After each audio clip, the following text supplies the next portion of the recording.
എല്ലാവർക്കും നമസ്കാരം. നമ്മുടെ അടിപ്പാതകളുടെ നിർമ്മാണമൊക്കെ ചിലതൊക്കെ പൂർത്തിയായി. കൊരട്ടിയിൽ കുറച്ചും കൂടി ഉയരത്തിലുള്ള മേൽപ്പാലമാണ് പണിയുന്നത്.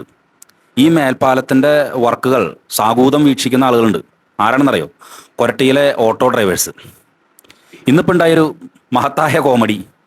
നമ്മുടെ ഇവിടെയൊക്കെ ഈ കോൺക്രീറ്റിങ്ങിന് എത്രയോ സംവിധാനങ്ങൾ കിടക്കുന്നു. ഇവർ കോൺക്രീറ്റ് ചെയ്യണം കണ്ടു കഴിഞ്ഞിട്ടുണ്ടെങ്കിൽ അത് ആദ്യം തന്നെ കാണിച്ചു തരാം. ഇനി അത് പോട്ടെ.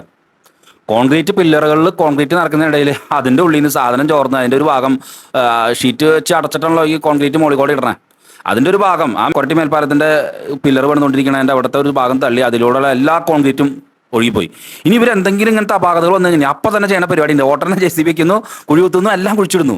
അത് ഒരു കാരണവശാലും പുറത്തേക്ക് പോകരുത്. പക്ഷേ ഞാൻ അവിടുത്തെ ഓട്ടോ ഡ്രൈവേഴ്സിനെ വളരെ നന്ദിയോടുകൂടി ഓർക്കണം. അവരാണ് ഈ സാധനങ്ങളെല്ലാം കൃത്യമായിട്ട് കാണുന്നത്. പ്രത്യേകിച്ച് അവിടെ ഷാജു എന്ന് പറഞ്ഞ ചേട്ടനുണ്ട്.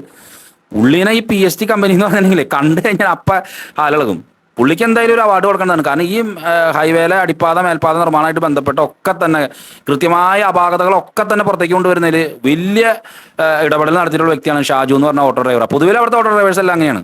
ഇപ്പം ഈ കാണുന്ന കാഴ്ചയാണ്. ഇവർ ഏത് അടുപ്പിലെ കൺസ്ട്രക്ഷൻ കമ്പനിയാണ് എൻ്റെ സുഹൃത്തുക്കളെ. പറഞ്ഞ് നമുക്ക് നാവും എന്നൊക്കെ ഇല്ലേ തോറ്റു. ഒരു കോൺക്രീറ്റ് ഇത്രയും വലിയൊരു പില്ലറല്ലേ നിങ്ങൾ നോക്കി നോക്കി. മേൽപ്പാലത്തിൻ്റെ ഇത്രയും വലിയൊരു പില്ലർ. ഇവർക്ക് അപാകതകളില്ലാത്ത ഏതെങ്കിലും സംഭവങ്ങളുണ്ടോ?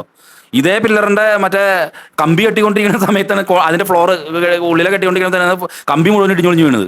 ഇപ്പോൾ അതേ കോൺക്രീറ്റ് മുഴുവനും ആ പില്ലറിന്റെ കോൺക്രീറ്റ് മുഴുവൻ ആ കാണുന്ന കോൺക്രീറ്റ് മുഴുവനും ഒലിച്ചുപോയി. എന്നിട്ട് ഇത് ഞങ്ങളെ കാണാണ്ടിരിക്കാൻ വേണ്ടിയിട്ട് ഇവർ അത് വേഗം JCB കൊണ്ട് കുഴി കുത്തി ആ സാധനത്തിലേക്ക് ഇട്ടുന്ന എത്രമാത്രം കോൺക്രീറ്റ്. ഇതൊക്കെ ആരുടെ കാശാണ്? ഇത് ആരുടെ സംഭവമാണിത്? ഈ പില്ലറിനൊക്കെ എന്തുറപ്പ്? ഇത് ഈ പില്ലറടക്കം തള്ളിപ്പോവാ. ഇനി നിങ്ങൾ കാണുന്ന കാഴ്ച കണ്ടിട്ടുണ്ട്. ഈ അടിപ്പാത മേൽപ്പാത നിർമ്മാണങ്ങൾ എന്ന് പറഞ്ഞാൽ ഇത്രയും വലിയ കോമഡി ഒരു പ്രശ്നമില്ല. എല്ലാവരും ഭയങ്കര തിരക്കിലാണ്. എന്തായാലും ഇത് ചൂണ്ടിക്കാണിച്ച ഓട്ടോ ഡ്രൈവർ ഷാജു ചേട്ടനെ ഒരുപാട് നന്ദി. ഷാജു ചേട്ടൻ ഒന്നും നോക്കിയിട്ട് കാര്യമില്ല. എത്രയൊക്കെ സാങ്കേതിക വിദ്യകളുണ്ടെങ്കിലും PST തന്നെയാണ്. അവരുടെ ഒരു മുൻകാല സംഗതി നോക്കി കഴിഞ്ഞിട്ടുണ്ടെങ്കിലേ നമുക്ക് ചിരിച്ചിരിച്ച് നമ്മൾ മണ്ണ് വെപ്പും. എന്തായിരുന്നാലും കലക്കി. ദേശീയ പാതക നിർമ്മാണ കമ്മിറ്റിയുടെ നിർമ്മാണവുമായി ബന്ധപ്പെട്ടുള്ള അടുത്ത കോമഡി കാണിച്ചു തരാണ്. ഇനി മറ്റൊരു സാധനം ഞാൻ കാണിച്ചു തരാം. ഇത് നമ്മുടെ ഫോളോവർ തന്നെ ഇട്ടുന്നതാണ്. ആള് തൃശ്ശൂർക്ക് പോണ വഴിക്ക്. ഇത് തൃശ്ശൂരിൽ നിന്ന് ചാലക്കുടി തെക്ക് ഭാഗത്തേക്ക് വരുന്ന സമയത്ത് നമ്മുടെ പേരാമ്പ്ര മേൽപ്പാലം ഉണ്ടല്ലോ, ആ മേൽപ്പാലത്തുമ്മ കാണിച്ചു വെച്ചാണ് സംഭവമാണ് നിങ്ങൾ ഈ കാണുന്നത്. ഇതെന്താണ് സംഭവം? ഈ ചെറുവാഹനങ്ങൾ മുഴുവൻ ഈ കമ്പിമ കയറിയല്ലേ പോണേ. ഒരു ഇതില്ല കേട്ടോ.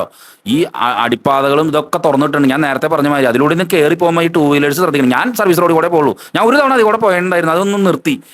നിങ്ങൾ ഈ കാണുന്ന കാഴ്ച നോക്കി. ഈ കമ്പികൾ മുഴുവനും നിരത്തിയിട്ടേക്കണം. അതുമൊക്കെയാണ് ഈ വാഹനങ്ങൾ മുഴുവൻ കയറി പോണത്. ഒന്ന് തെറ്റിക്കഴിഞ്ഞാൽ ഉണ്ടാവുന്ന സംഭവം എന്താണ്? അപ്പോൾ മനുഷ്യ ജീവൻ എന്ന് പറഞ്ഞിട്ടുണ്ടെങ്കിൽ സംഭവം ഒരു കോമഡി ആയിട്ട് കാണുന്ന ആൾക്കാരാണ്. അതൊക്കെ എതിക്കോടെങ്കിലൊക്കെ കയറിപ്പോയാൽ എതിക്കോടെങ്കിലൊക്കെ വണ്ടി കയറി നിരങ്ങി കഴുത്തരഞ്ഞോ കാലരഞ്ഞോ ഇങ്ങനൊരു പിണ്ണാക്ക് കമ്പനി ഇങ്ങനൊരു പിണ്ണാക്ക് കമ്പനിയും അതിനെ നോക്കി കാണുന്നിടത്തെ കുറേ ജനപ്രതിനിധികളും കക്ഷി രാഷ്ട്രീയ ഭേദമില്ലാണ്ട് എല്ലാവരും മനസ്സിലായിണ്ടോ? ഈ വക അലമ്പ് ടീമുകളെ ഇവർ ചെയ്യണത് മുഴുവൻ നോക്കി കണ്ടിരിക്കുക. കൊരട്ടിയിൽ ഇങ്ങനെയാണെങ്കിൽ പേരാമ്പ്രയിൽ ഇങ്ങനെ. എന്തായിരുന്നാലും ജനങ്ങളെ സംബന്ധിച്ചിടത്തോളം ഈ 2-3 സാധനങ്ങൾ നിർമ്മാണം കഴിഞ്ഞോടുകൂടി കുറേ ആൾക്കാർക്ക് അംഗഭംഗങ്ങളും ജീവനും ഇതൊക്കെ പോയി ഒരുവിധമാവും. മേൽപ്പാലത്തുമേലേക്ക് വണ്ടി കയറ്റുന്നുണ്ടെങ്കിൽ നിങ്ങൾ ശ്രദ്ധിച്ചോ, പണിയാണ്. ഇതിങ്ങനെയുള്ള സംഭവങ്ങൾ കാണാൻ സാധിക്കും. നന്ദി, നമസ്കാരം.